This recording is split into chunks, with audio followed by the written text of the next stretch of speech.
I am 50 years old, but thanks to this homemade gel it seems that I am 30 years old. This is the gel used by a friend. I hope you like it. With the preparation of this rejuvenating gel based on cucumber and aloe, we want to make our skin more resistant to wrinkles and combat flaccidity. In addition to the main objective in preparing this gel is to moisturize the skin naturally.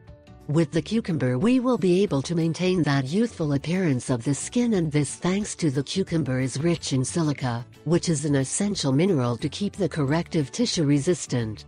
The cucumber has great benefits and qualities that favor our skin, within which we can mention that cucumber is a good skin astringent, which refreshes a lot.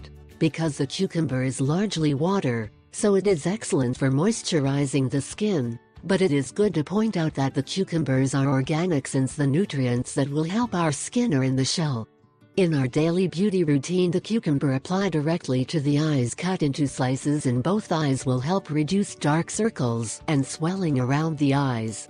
Another benefit of the cucumber is that when we have sunburned skin, it will serve to moisturize our skin and we will feel a sense of relief. With this gel we will be able to significantly rejuvenate our skin. Everything we need will be able to see it in the next video. It is very good to use as a night cream. We applied it at night and the next day we removed it with warm water. You will keep it in the refrigerator. It can last up to a week or about 10 days if you add vitamin